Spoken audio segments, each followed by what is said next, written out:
He didn't kick the door down. He didn't offer her a handkerchief, and he certainly didn't ask if she was okay. Declan Rousseau, a man who ordered executions with a flick of his wrist, simply stood in the shadows of the pantry, watching his newest kitchen maid weep over a burner phone. When he finally stepped forward, what he did next didn't just break every rule of his brutal world. It changed the course of both their lives forever. The Rousseau estate did not run on magic. It ran on bleach, quiet footsteps, and the collective terror of 80 staff members who knew better than to make eye contact with the men upstairs.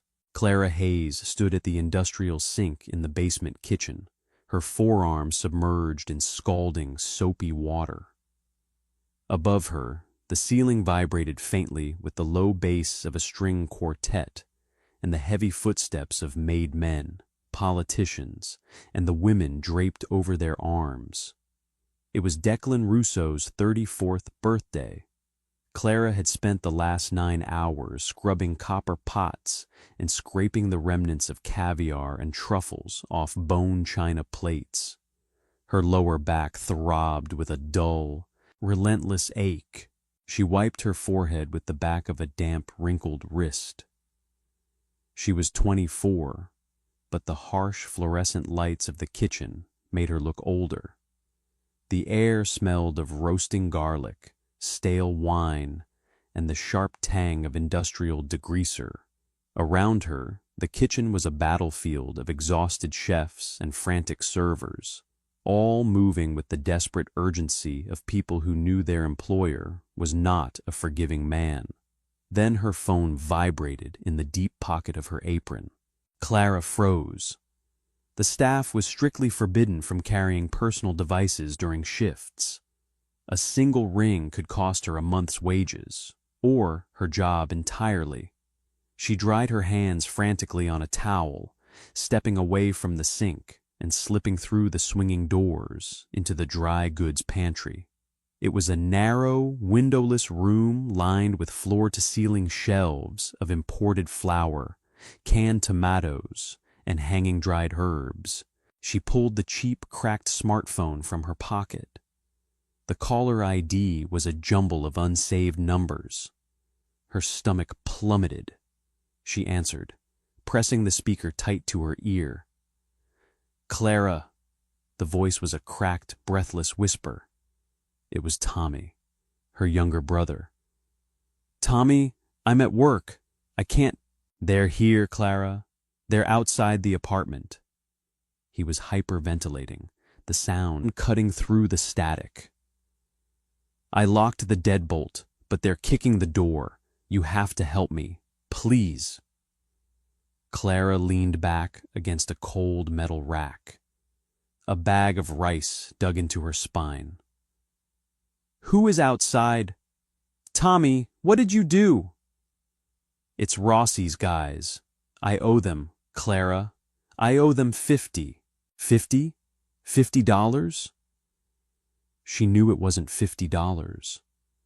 The cold reality was already seeping into her bones, paralyzing her lungs. 50 grand. I was trying to win back the money from last month. I swear to God I had a sure thing. But it fell through. They said if I don't have it tonight, they're taking my hands. Clara, they're going to kill me." A loud crash echoed through the tiny speaker of the phone. Wood splintering. Tommy let out a muffled sob. Clara's knees gave out.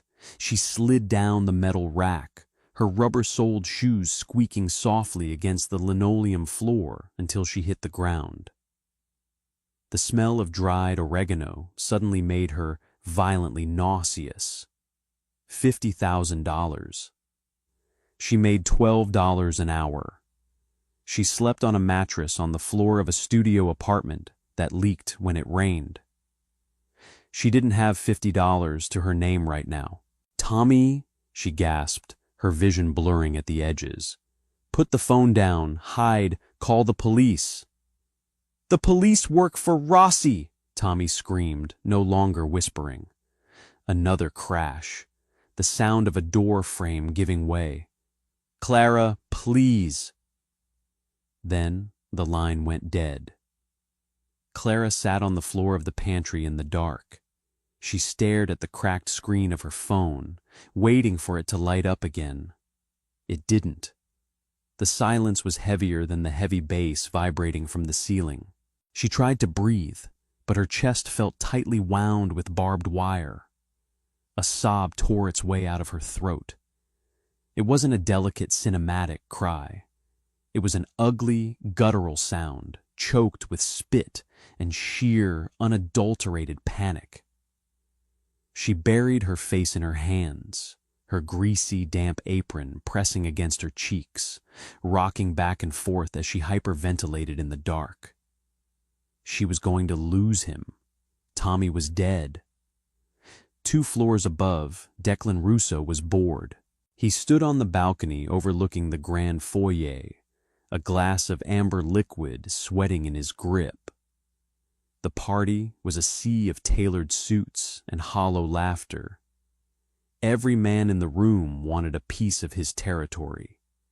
Every woman wanted a piece of his wallet. It had been 3 years since he took the head of the family after his father's sudden, violent departure from the earth. 3 years of blood, ledgers, and paranoia. He was sick of all of it. He needed quiet. He needed a drink that wasn't poured by a bartender looking for a tip. Declan slipped away from the balcony, bypassing his security detail with a subtle shake of his head. He took the servants' stairs, a narrow, uncarpeted spiral that led directly to the lower levels. He liked the basement. It was the only part of the house that felt honest. The people down here didn't pretend to like him. They just worked. He pushed open the heavy oak door leading into the back hallway behind the kitchen. The noise of the cooking staff was muffled here. He walked past the walk-in freezers, intending to grab a bottle of water from the reserve fridge. Then he heard it. It was a wretched, broken sound coming from the dry goods pantry. Declan paused. His hand hovered over the brass doorknob. In his world, crying was usually a precursor to begging, and begging was a precursor to a gunshot. It was a sound he associated with weakness, with mistakes. He should have kept walking. He had a head of staff who dealt with hysterical maids. But something about the sheer isolation of the sound, someone hiding in a closet just to fall apart, made him stop. He pushed the pantry door open. The light from the hallway spilled into the dark pantry in a sharp yellow triangle. It illuminated the dust motes dancing in the air, and at the bottom of the wedge of light, Clara. She gasped, her head snapping up. Her eyes were red-rimmed, swollen, and wide, with an absolute, primal terror. She recognized him instantly. Everyone knew the boss's face. Declan looked down at her. He wore a charcoal bespoke suit that cost more than she would make in a decade. His face was a hard, angular mask of indifference. Dark hair, darker eyes, a faint scar cutting through the line of his jaw. He didn't look angry. He looked entirely hollow. Clara scrambled backward, her shoes scraping against the floor, trying to stand up, but her legs wouldn't cooperate. She bumped into a shelf, sending a cascade of tin cans rattling ominously. I'm sorry," she stammered, her voice raspy and broken. "Mr. Russo, I'm sorry, I'm going back to the sink. I'm sorry." She fumbled for her phone, trying to shove it back into her apron. It slipped from her trembling, wet fingers and clattered onto the linoleum, landing right at the tip of Declan's polished leather Oxford. Declan stared at the phone. Then he looked at the girl. She was shaking violently, her chest heaving, smelling of dish soap and sheer panic. He didn't step back. He didn't offer a hand to help her up. Instead, he slowly crouched down, the fabric of his suit pulling tight across his broad shoulders. He picked up the cheap, cracked phone. The screen was still lit up. The call log showed a disconnected call from an unsaved number. "Who were you talking to?" His voice was a low rumble, devoid of any warmth. It wasn't a question. It was an extraction of information. Clara swallowed hard, tasting salt and copper. No one. My brother. Please, Mr. Russo. I know the rules. I know I shouldn't have my phone." "I don't care about the phone," Declan interrupted smoothly. He turned the device over in his large hands. "I care that you're hyperventilating in my pantry, making noise while I am trying to find a moment of peace. What did your brother say to you?" "Nothing." Declan's dark eyes locked onto hers. The silence in the room stretched, thick and suffocating. "Lie to me again, and I'll have Leo throw you out into the street." "What did he say?" Clara broke. The dam gave way. She couldn't play the stoic servant anymore. Her brother was being beaten to death. "He owes money," she choked out, wrapping her arms around her knees. "He owes a bookie $50,000. They broke into his apartment. They're going to kill him." "Kill him? I don't have it. I don't have anything." Declan watched a tear cut through the flour dust on her cheek. He hated collateral damage. He hated the messy, chaotic violence of low-level street thugs who broke into apartments over 50 grand. It was sloppy. Without breaking eye contact with her, Declan tapped the screen of her phone, bringing up the recent calls list. He pressed the unsaved number. "What are you doing?" Clara whispered, horror blooming in her chest. Declan held up a finger, silencing her. He put the phone on speaker. It rang twice before someone picked up. There was a background noise of shouting, a dull thud, and a whimpering sound that made Clara physically flinch. Tommy. "Who the hell is this?" a gruff, breathless voice answered. "I told the stupid bitch not to call back." Declan didn't blink. "Is this Rossi's crew?" A pause on the other end. "Who's asking?" "This is Declan Russo." The silence that followed was absolute. The background noise on the other end of the line ceased completely. When the voice spoke again, all the bravado had vanished, replaced by a tight, strained, forced respect. "Mr. Russo, sir, I apologize. I didn't realize. We just have a little business with a degenerate here. No disrespect to you, sir." "The boy you are currently beating," Declan said, his voice flat, conversational, completely detached from the violence happening miles away. "What is his debt?" 50 large, sir, plus interest." "The debt is cleared." Clara stopped breathing. She stared at the man crouching in front of her, sure she had misheard him. "Sir?" the thug on the phone stammered. "I mean, with all due respect, boss, Rossi said, are you deaf or just stupid?"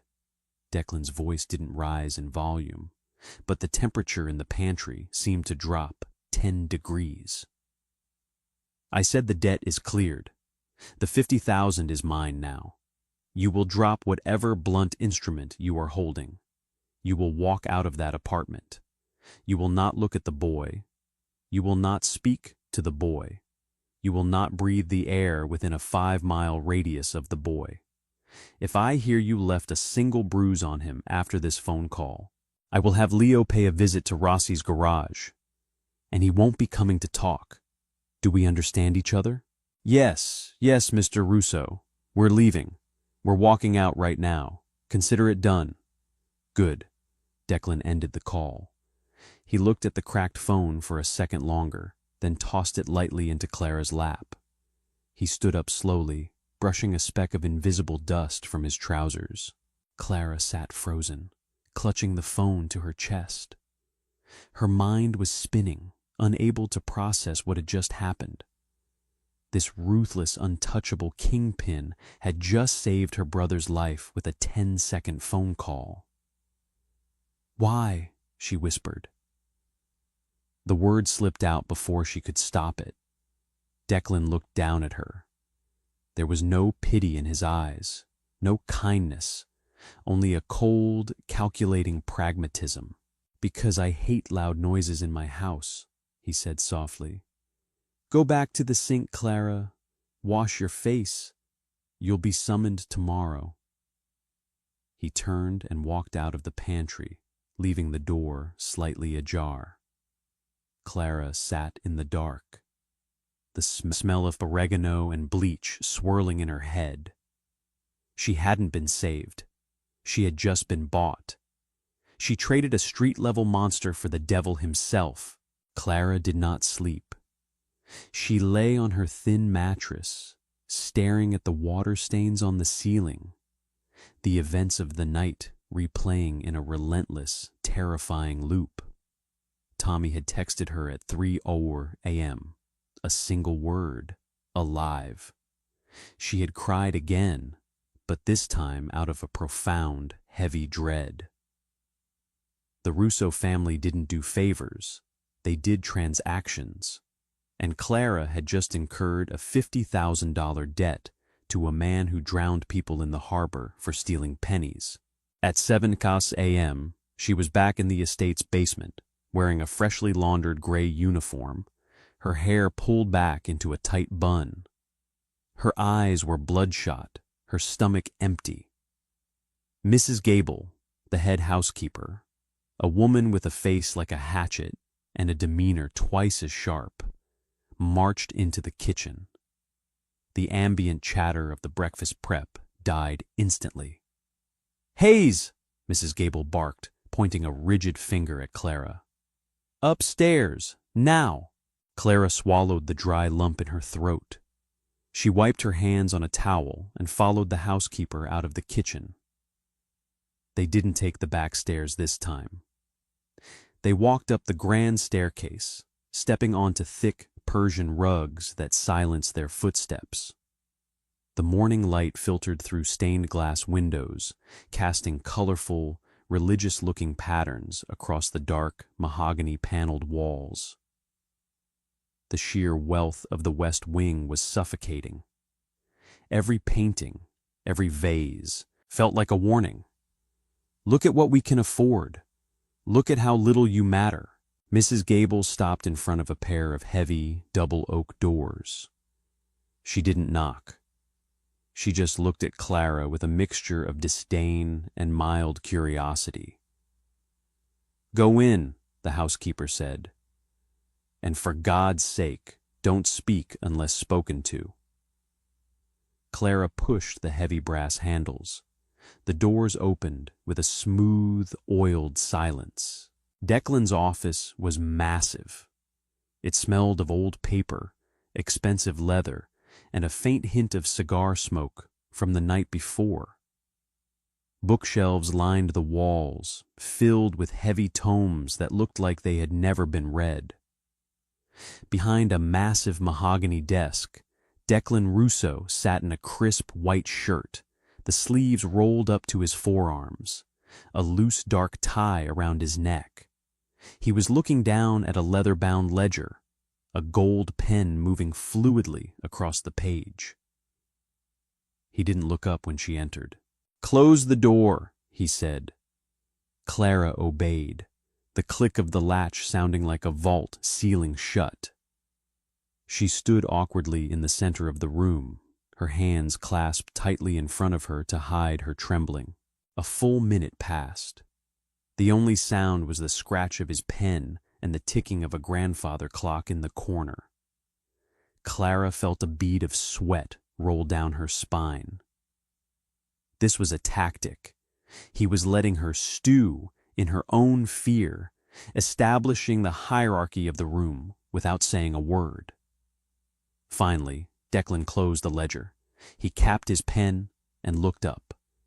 In the daylight, the bags under his eyes were visible. He looked deeply exhausted, an old soul trapped in a young man's dangerous life. "Your brother is alive," Declan stated. It wasn't a question. "Yes, sir. Thank you." Her voice trembled. She hated how small she sounded. Declan leaned back in his leather chair, steepling his fingers. "Don't thank me. I am not a charity, Clara. $50,000 doesn't just disappear. Rossi's crew will expect compensation from my accounts by noon, which means, as of this morning, your brother's debt has been transferred to you." Clara's chest tightened. "Mr. Russo, I make $12 an hour. I can give you my entire paycheck every week, but it will take me 80 years, Declan cut in smoothly. "Give or take, assuming you don't eat or pay rent." Clara stared at him, her vision swimming.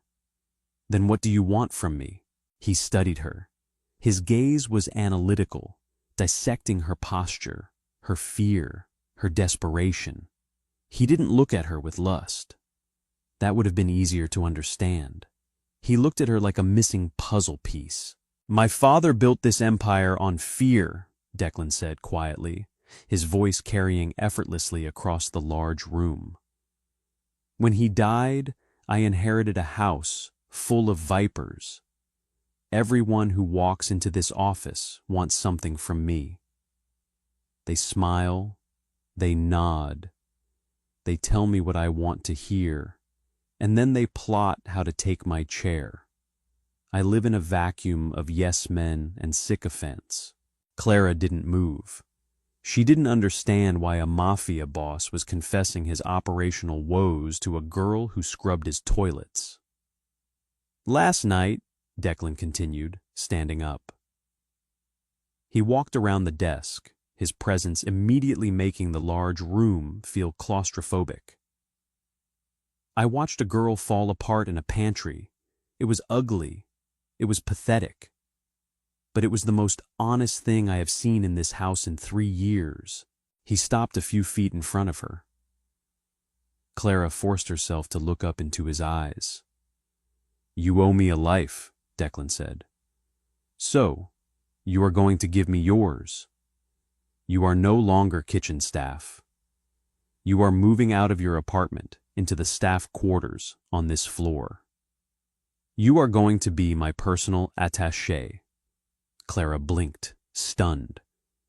An attaché?" "A spy, Clara," Declan said bluntly. "A handler, eyes and ears. The staff talks. The underbosses talk when they think I'm not listening. You blend in. You're invisible to them because you're a maid. But to me, you're going to be a mirror. You are going to listen. You are going to observe. And you are going to report to me exactly who is loyal and who is holding a knife." I don't know how to do that," she stammered. "I don't know anything about your business." "You know how to survive," Declan replied, taking a step closer. The faint scent of sandalwood and danger washed over her. "You have a brother who is breathing today only because I allow it. That makes you the only person in this entire zip code who is absolutely, undeniably terrified of lying to me." He reached out and gently gripped her chin. His fingers were calloused, but warm. He didn't grip hard enough to hurt, but the implication of control was staggering. He tilted her face up. "Do we have an agreement, Clara?"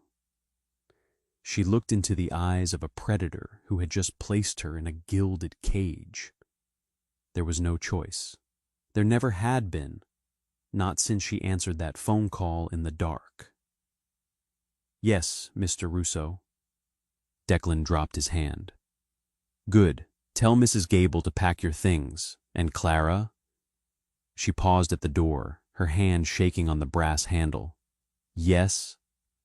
Don't ever cry in my house again. We have work to do. The third floor of the Russo estate was a sensory deprivation tank compared to the basement. Up here, the floors were carpeted in thick, woven wool that swallowed footsteps whole.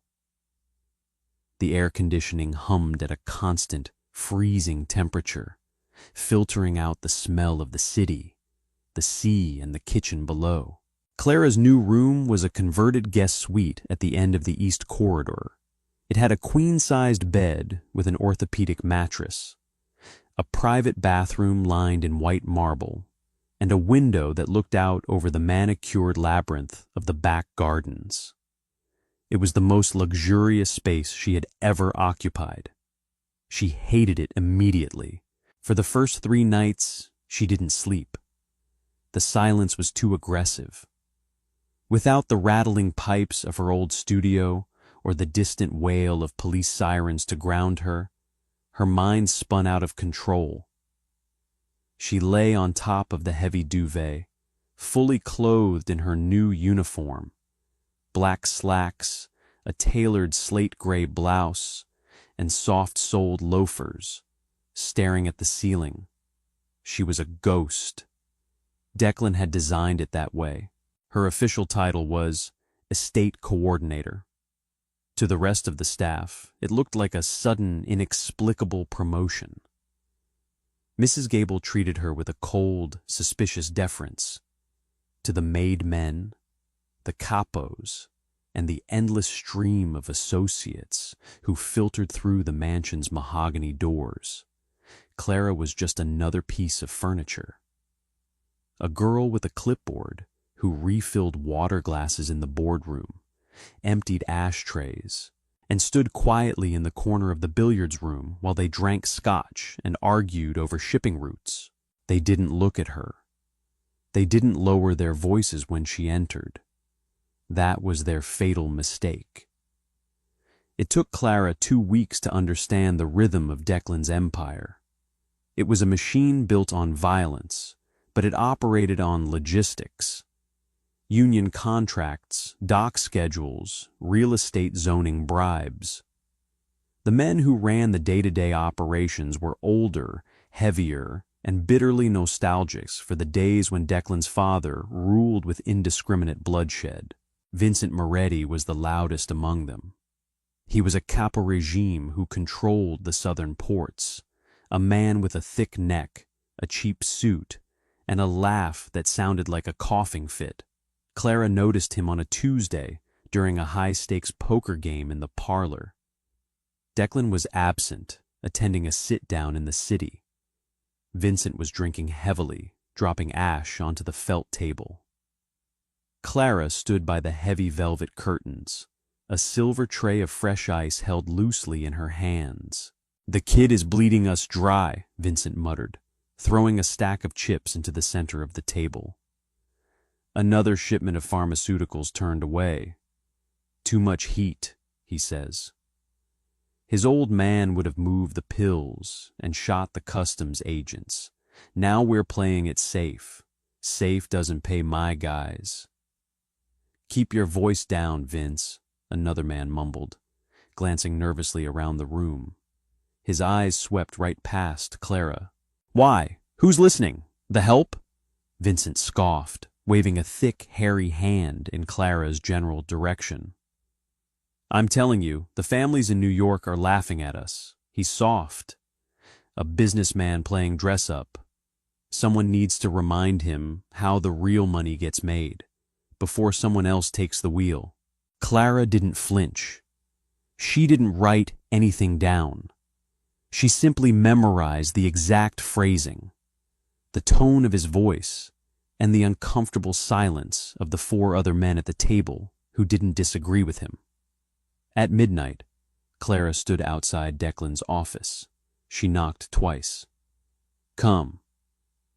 Declan was sitting in the dark. The only light came from the glow of his laptop screen, illuminating the sharp angles of his face. He looked up, closing the laptop with a soft click. "Report," he said. No greeting, no small talk. Clara stepped into the room, keeping her posture straight. She recounted the parlor conversation verbatim. She didn't exaggerate Vincent's tone. She didn't add her own analysis. She simply delivered the data. Declan listened in complete silence. He didn't show anger. He didn't even frown. When she finished, he leaned back in his chair, tapping a gold pen against his bottom lip. "Who else was at the table?" he asked. "Paulie, the man with the scar on his neck. A younger guy they called Shoes, and two others I haven't seen before. One had a custom-fitted suit. The other was missing the tip of his left pinky finger." Declan nodded slowly. "The Rossi brothers. Interesting." He stood up, walking over to a crystal decanter on a side table. He poured 2 fingers of amber liquid into a glass, took a sip, and looked at Clara. The exhaustion was still there in his eyes, but it was mixed with a sharp, calculating gleam. "You have a good memory, Clara." "I have a good reason to remember," she replied. It was the boldest thing she had said to him since the pantry. Declan's mouth twitched. It wasn't quite a smile, but it was an acknowledgement. "Vincent has been bleeding loyalty for 6 months. I needed to know if he was just complaining or if he was recruiting. Now I know." "What happens now?" she asked, her voice dropping a fraction. Declan set his glass down. The clink of crystal against wood sounded like a gavel. "Now, I handle it. You go back to sleep. You've earned your keep for the week." Clara turned to leave, but paused at the door. "Mr. Russo?" "Declan." She blinked. "If you're going to be my shadow, you can stop calling me Mr. Russo behind closed doors. It makes me feel like my father." "What is it, Clara?" "Vincent isn't just complaining," she said quietly, her hand gripping the brass doorknob. "He's dangerous. He looked at your chair the way a starving man looks at a meal. Be careful." Declan watched her for a long moment. "Good night, Clara." She closed the door behind her. For the first time since she moved to the 3rd floor, she slept through the night. The annual Russo Foundation Gala was an exercise in extreme hypocrisy. 300 of the city's wealthiest socialites, politicians, and judges gathered in the estate's grand ballroom to donate millions to children's charities, completely ignoring the fact that the host funded his philanthropy through extortion, gambling, and racketeering. For Clara, it was a nightmare of logistics. She wore a sleek, unassuming black evening gown that Declan had sent to her room that morning. It lacked any embellishments, designed specifically to make her fade into the background of glittering diamonds and bright silks. Tucked discreetly behind her right ear was a micro-transmitter. Declan wore the receiver. "Testing," her voice barely a breath against the tiny microphone pinned to her collar. Loud and clear, Declan's voice crackled in her ear. It was a strange intimacy, having his low, gravelly voice piped directly into her head while he stood 40 feet away, shaking hands with a state senator. "Keep your eyes on the north exits. Vincent brought extra security tonight. I don't like it." Clara carried a slim tablet, pretending to check guest lists. She moved through the crowd, her senses dialed up to an agonizing degree. The ballroom smelled of heavy perfumes, roasted duck, and ozone from the massive crystal chandeliers. She spotted Vincent near the ice sculpture. He was wearing a tuxedo that didn't quite fit his bulky frame, nursing a scotch. Behind him stood 3 men. They weren't drinking. They weren't talking to women. Their eyes were constantly scanning the room, their hands resting comfortably near their waists. Clara adjusted her trajectory, weaving through a group of laughing socialites to get closer.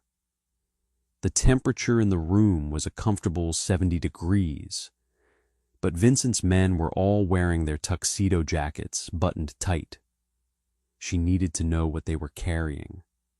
Clara feigned a misstep, colliding hard into the shoulder of the tallest man. She dropped her tablet. "Oh God, I'm so sorry," she gasped, her hands flying out to steady herself against his chest. For a fraction of a second, her palm pressed against his ribs. She felt the unmistakable, rigid bulk of a shoulder holster and the hard steel of a heavy caliber weapon. Estate rules for galas were strict. No iron on the floor to avoid accidents with the civilians. Only Declan's personal detail was armed.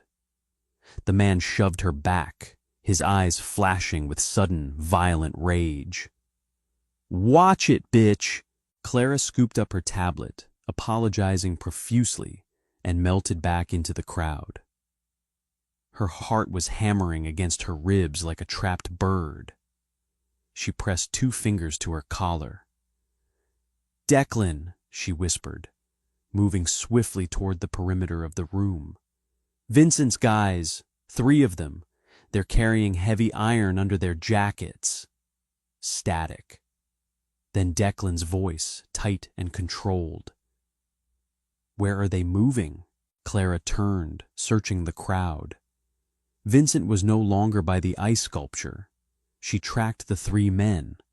They were fanning out, moving slowly toward the private double doors that led to the West Wing study, the room where Declan usually took private meetings during these events. "They're heading for the West study," Clara said, her pace quickening. "Declan, Vincent isn't in the ballroom anymore. He slipped out." "I'm in the West hallway," Declan replied. The background noise on his end was muffled. "I'm heading to the study to meet the mayor. Stay in the ballroom, Clara. Do not follow." Clara stopped. The math clicked in her head with terrifying speed. Vincent was already in the study. The 3 armed men were moving to cut off the hallway. It wasn't a meeting. It was a bottleneck. It was a hit. She didn't think. Instinct, raw and unpolished, took over. Clara abandoned her tablet on a passing waiter's tray and broke into a sprint. She ignored the indignant gasps of the guests as she shoved past them, tearing through the service doors that bypassed the main hallway. The service corridor was narrow, lit by harsh fluorescent strips used by catering to move food unseen. It ran parallel to the west hallway and dumped out directly behind the study. She burst out of the service door just as Declan walked into the west hallway from the opposite end. He was alone. He had sent his bodyguard, Leo, to fetch the mayor. At the other end of the plush, carpeted hall, Vincent's 3 men stepped into the open. The silencers on their weapons looked absurdly long, unnatural extensions of their hands. "Declan, down!" Clara screamed, her voice tearing through the quiet of the hallway. Declan didn't hesitate. He didn't look at her, didn't question the command. Years of survival instinct took over. He threw himself sideways behind a massive marble pedestal displaying a Roman bust, just as the hallway erupted in a series of suppressed, rhythmic thwips. The drywall above Declan's head exploded into a cloud of white dust and plaster. The Roman bust shattered, raining jagged marble shards across his back. Clara was completely exposed. One of the gunmen pivoted, bringing his weapon to bear on her. Clara threw herself flat against the carpet, covering her head as a bullet tore a chunk of wood out of the doorframe inches above her. From behind the ruined pedestal, Declan returned fire. He didn't carry a silencer. The deafening roar of his Sig Sauer echoed off the high ceilings, a brutal, concussive boom that immediately triggered the fire alarms. The lead gunman's head snapped back, a spray of red painting the floral wallpaper behind him. He dropped instantly. The other two scrambled for cover behind the heavy oak doors of the study. Sirens wailed. In the distance, the muffled screams of 300 panicked guests drifted from the ballroom. Declan rolled out from cover, firing 2 more rounds to keep the remaining men pinned, and sprinted down the hall toward Clara. He grabbed her by the collar of her dress, hauling her violently to her feet. "Move!" he roared over the alarms. He shoved her back into the service corridor, slamming the heavy fire door shut behind them. The silence of the concrete stairwell was shocking after the chaos of the hallway. Clara collapsed against the cinder block wall, her knees buckling. She couldn't breathe. Her ears were ringing with a high-pitched whine. She looked at her hands. They were shaking so violently she couldn't clasp them together. Declan leaned against the door, his chest heaving, his gun still raised, waiting to see if they would try to breach. After 30 seconds, the sound of heavy boots retreating echoed from the other side. They had missed their window. The hit was botched. Declan lowered the weapon. He turned to look at Clara. His face was cut in a dozen places from the shattered marble, thin lines of blood running down his jaw and staining the crisp white collar of his tuxedo shirt. His dark eyes were blown wide, completely feral. He walked over to her. He didn't yell. He didn't ask if she was okay. He reached out, his bloody hand gripping the back of her neck, and pressed his forehead against the cold concrete wall next to her head. He was shaking too. "I told you not to follow," he whispered, his breath hot against her cheek. "They were going to kill you," she choked out, her voice barely audible over the ringing in her ears. "You stupid, reckless girl," he said softly, the anger in his voice completely hollow. He pulled back, looking down into her wide, terrified eyes. "You saved my life." The panic room was located directly beneath the sub-basement. It was a reinforced concrete bunker outfitted with 3 weeks of rations, a dedicated air supply, and a communications terminal that bypassed the local grids. It took Leo and the rest of the loyal detail 20 minutes to secure the estate, flush the remaining guests out, and lock the property down. Vincent was gone. His men had vanished into the chaos. Down in the bunker, the air was stale and smelled of copper. Clara sat on a metal folding chair, a pristine white first aid kit open on the steel table in front of her. Declan sat opposite her. He had stripped off his ruined tuxedo jacket and shirt. His torso was a map of old scars. Knife wounds, bullet grazes, the violent geography of a life he hadn't chosen, but had mastered. His left upper arm was bleeding sluggishly. A piece of the shattered marble bust had sliced clean through the muscle, narrowly missing the artery. "The medic is still stuck outside the police cordon," Declan said, his voice flat, exhausted. He gestured to his arm. "You're going to have to clean it. If we wait, it'll get infected." Clara stared at the wound. Her stomach rolled. She was a maid. She washed dishes and scrubbed floors. She didn't stitch flesh. "I don't know how," she whispered, her hands resting uselessly in her lap. "I'll walk you through it," Declan said. He pushed a bottle of high-proof rubbing alcohol and a roll of gauze toward her. "Start with the alcohol. It's going to burn. Don't stop pouring until it runs clear." Clara swallowed her nausea. She picked up the bottle. Her hands were still trembling, but the sheer force of Declan's calm anchored her. She uncapped the bottle and positioned it over the gash. "Ready?" she asked. Declan didn't grip the table. He didn't brace himself.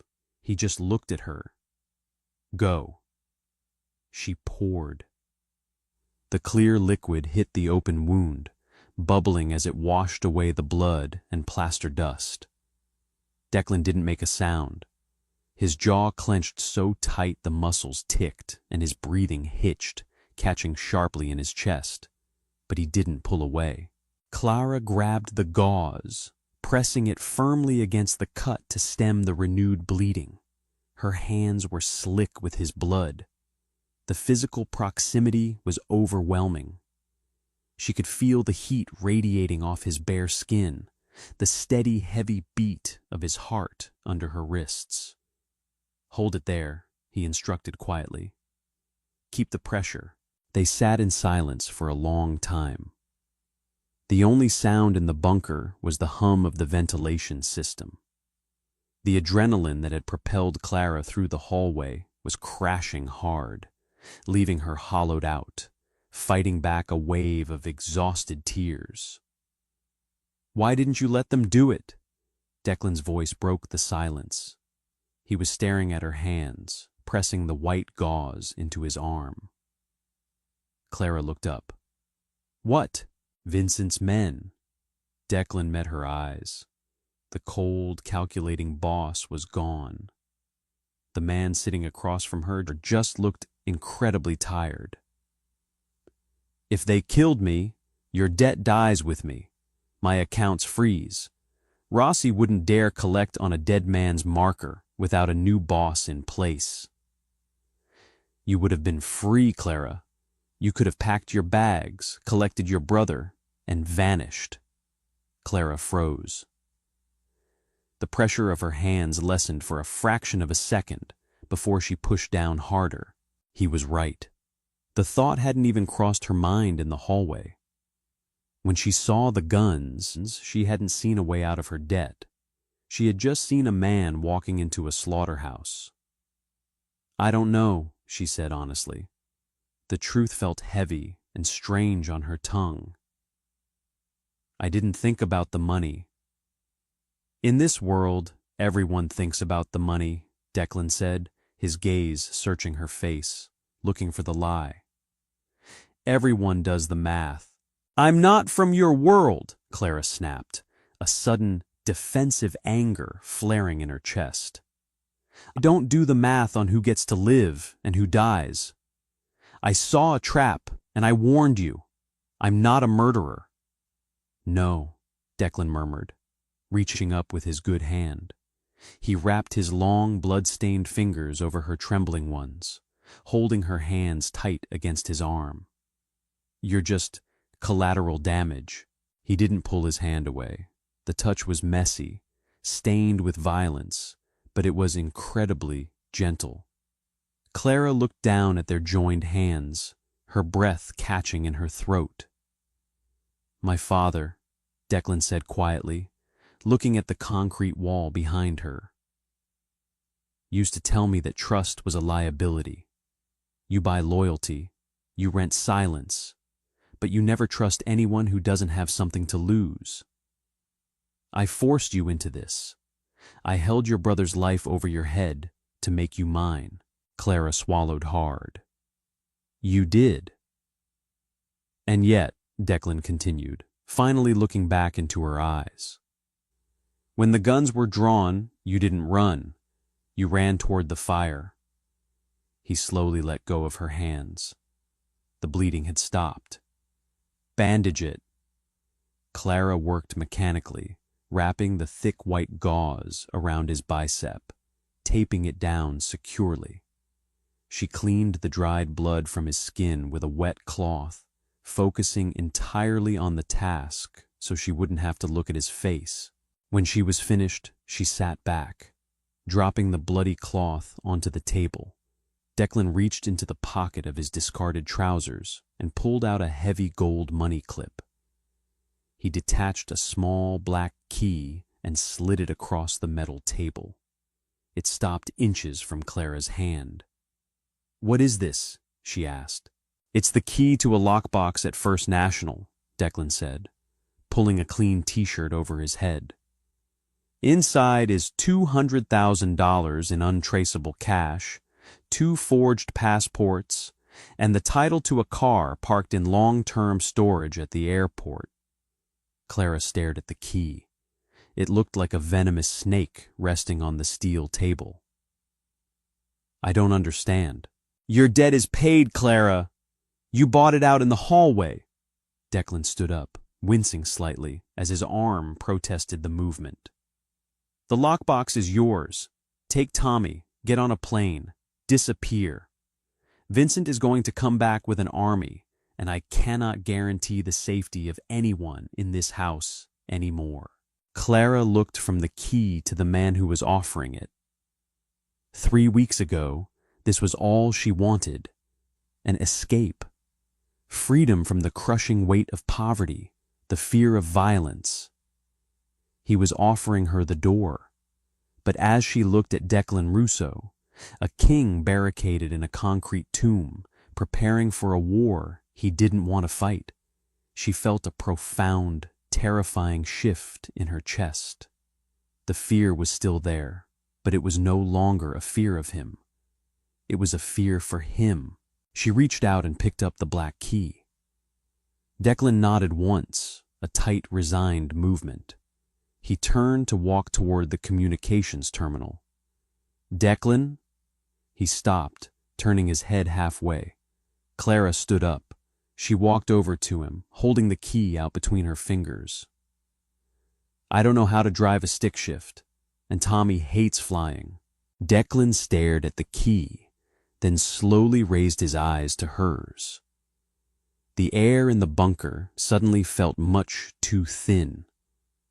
"Clara, do not play games with this. If you stay, you are in it. There is no halfway."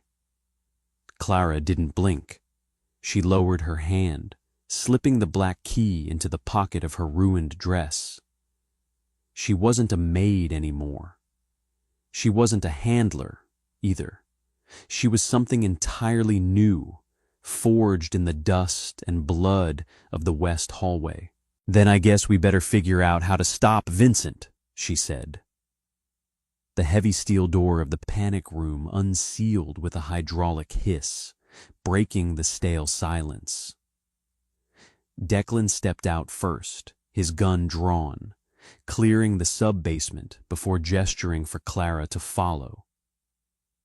The estate above them was eerily quiet.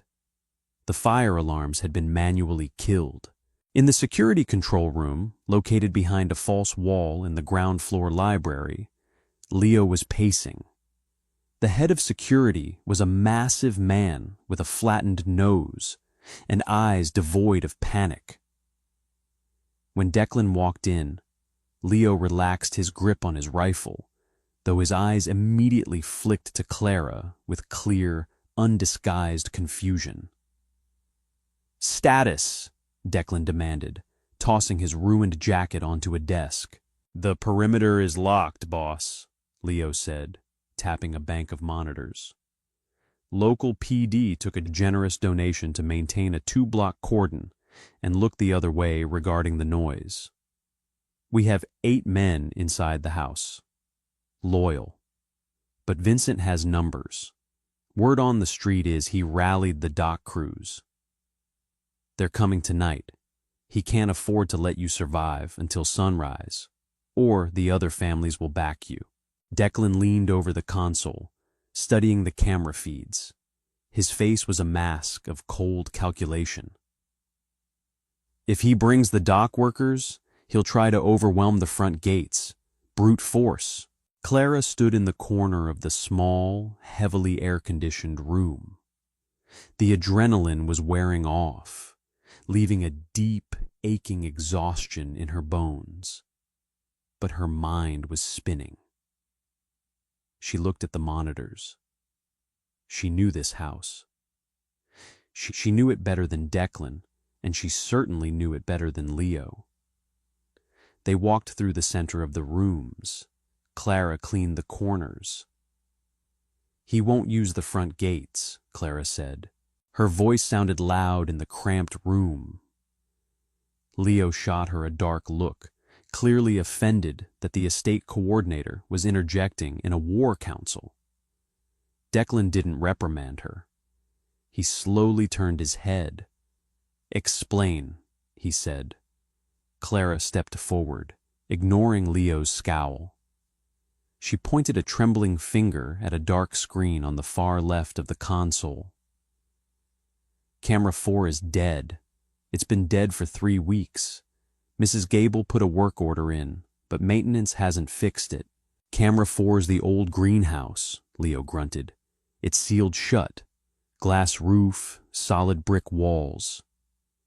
"It connects to the old root cellar," Clara countered, looking directly at Declan.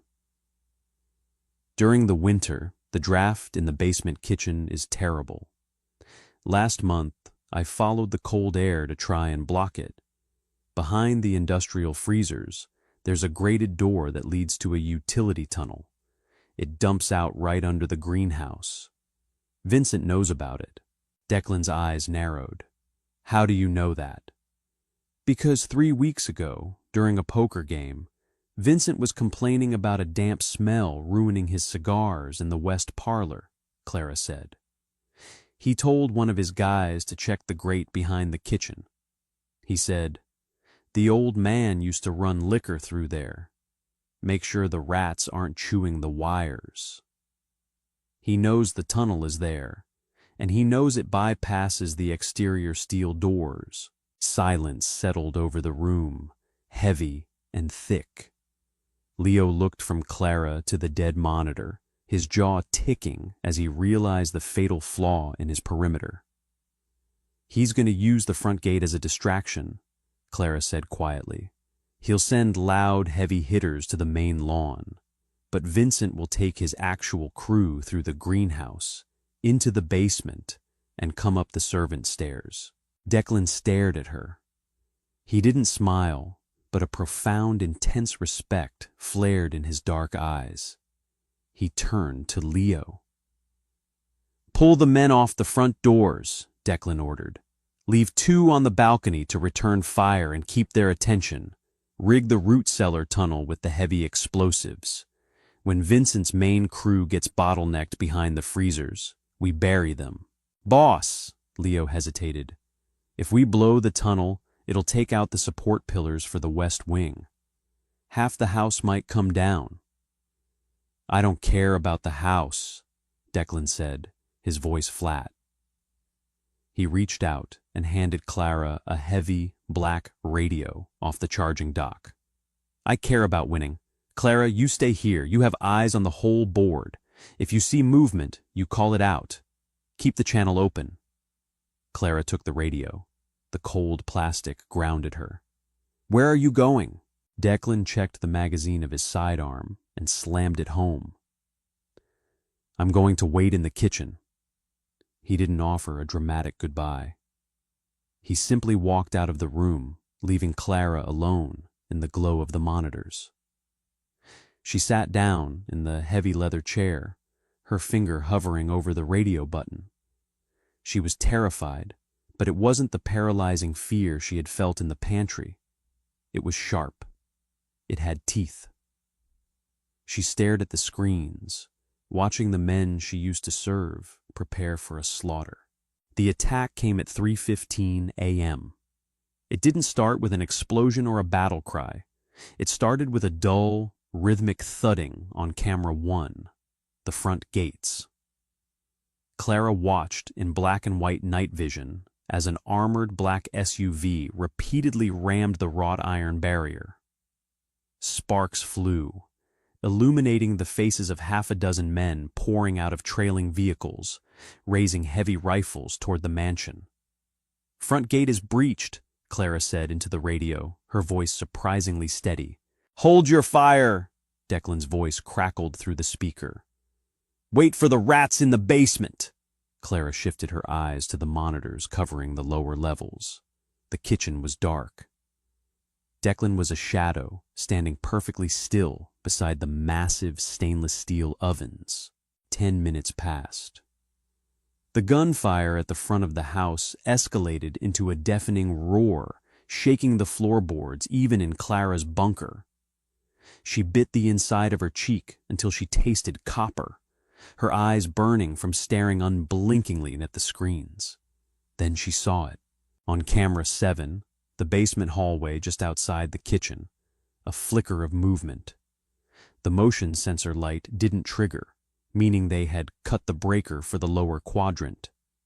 But the ambient light from the exterior street lamps cast long, distorted shadows against the linoleum. 1 shadow, 2, then 5. They were moving in perfect, silent synchronicity, holding suppressed weapons. Vincent was at the front, his heavy frame unmistakable even in the gloom. He was pointing toward the swinging doors of the kitchen. "They're in the hall, Declan," Clara whispered into the radio. 5 men. Vincent is on point. They are 10 seconds from the kitchen doors. "Leo," Declan said softly over the comms. "Blow it." Clara braced herself, but nothing could have prepared her for the concussive force of the explosion. The foundation of the massive estate violently bucked. Dust rained down from the ceiling of the security room, coating the monitors in a fine white powder. A dull, roaring boom echoed through the floors, followed immediately by the sickening crunch of collapsing brick and mortar. On the monitors, camera 7 went instantly to static. Clara wiped the dust from the screens frantically. "Declan! Declan! Report!" Static. Her heart stopped. She squeezed the radio button. "Declan!" Tunnel collapsed. Leo's voice hacked through the radio, thick with dust. "We got 3 of them in the blast. But Vincent and 1 other pushed through the kitchen doors just before I hit the detonator. Boss, they're in the room with you." Clara's eyes snapped to the kitchen monitor. It was a chaotic mess of smoke and settling debris. The explosion had blown out the interior walls, plunging the massive room into near-total darkness. Flashes of muzzle fire strobed through the smoke. It wasn't a clean, choreographed fight.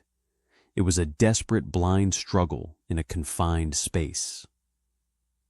Clara saw a man tackle Declan into the butcher block island. The heavy wooden table splintered.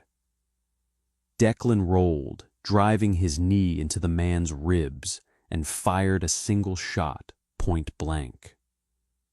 The man went limp, but Vincent was still moving. He lunged from the smoke, a heavy tactical shotgun raised. He caught Declan in the shoulder with the stock of the weapon, sending him crashing into the stainless steel refrigerators. Declan's gun skittered across the wet floor, sliding under a prep table, completely out of reach. Vincent pumped the shotgun, stepping forward. He was bleeding from a deep gash on his forehead, his face twisted in a feral snarl. He raised the barrel, aiming directly at Declan's chest. Clara didn't think. She acted. Her hands flew across the security console. She bypassed the camera feeds and ripped open the audio control board for the estate's PA system, a network of speakers used for paging staff across the massive property. She cranked the master volume dial until it physically couldn't turn anymore. Then she grabbed the heavy desktop microphone, jammed the button down, and slammed the microphone repeatedly against the metal edge of the console. A deafening, apocalyptic shriek of audio feedback ripped through every speaker in the house. In this kitchen, the noise was catastrophic. Vincent, his finger a millimeter from pulling the trigger, flinched violently. He dropped the shotgun with one hand to cover his ear, his face contorting in agony as the high-pitched squeal pierced his eardrums. It was a distraction that lasted exactly 1 second. It was all Declan needed. He didn't dive for his gun. He lunged forward, closing the distance before Vincent could recover. Declan drove a heavy chef's knife, knocked loose from the magnetic strip during the explosion, straight upward under Vincent's ribcage. Vincent gasped. The terrible feedback loop continued to scream over the speakers, drowning out the sound of the killing blow. He looked down at the knife buried in his chest, then up at Declan. Declan didn't hesitate. He twisted the blade and pulled it free, stepping back as Vincent's massive frame collapsed onto the ruined kitchen floor. Clara released the microphone button. The sudden silence was heavier than the explosion. She stared at the kitchen monitor. Declan stood over Vincent's body, his chest heaving, his white undershirt soaked in blood and soot. Slowly, deliberately, he looked up. He stared directly into the lens of the security camera mounted in the corner. He raised his radio to his mouth. "It's done!" His voice came through the speaker, ragged and breathless. "Turn the lights back on, Clara. We have a mess to clean up." Clara slumped back into the leather chair. She pressed her face into her trembling hands, breathing in the smell of dust, ozone, and survival. The sun rose over a battlefield. By 9 a.m., the estate was swarming with men who specialized in making problems disappear. The bodies were gone, wrapped in heavy canvas and loaded into unmarked vans. The blood in the kitchen was being aggressively bleached by a private crew. The West Wing was a structural disaster, cordoned off with yellow tape, waiting for corrupt contractors to draft a believable story about a gas leak. Clara stood in the doorway of Declan's office. The heavy mahogany doors were battered, but the room inside was relatively untouched. The morning light filtered through the remaining intact stained glass windows, casting long, bruised shadows across the floor. Declan was sitting behind his desk. He had showered, but he hadn't shaved. He wore a simple black t-shirt that stretched over his freshly bandaged shoulder and gray slacks. He looked broken down, stripped of the polished, untouchable veneer he had worn the day she first stepped into this room. He was staring at the leather-bound ledger on his desk. Clara walked in. She carried a silver tray holding 2 heavy crystal glasses and a bottle of expensive peaty scotch. She set the tray down on the edge of his desk. "The kitchen is offline," she said quietly, her voice hoarse. "But I found this in the parlor." Declan looked up, his dark eyes locked onto hers. The silence between them wasn't filled with the electric tension of a boss and a subordinate anymore. It was heavy with the shared weight of survival. They had crossed a line, dragging each other through the mud and blood, and there was no going back to the pantry. He reached out, bypassing the glasses, and picked up the bottle. He took a long pull straight from the neck, swallowed hard, and wiped his mouth with the back of his hand. He offered the bottle to her. Clara didn't hesitate. She took the bottle, wrapping her fingers over the glass where his had just been, and took a drink. The liquor burned like fire down her throat, settling into a warm, heavy knot in her stomach. She set the bottle down on the ledger.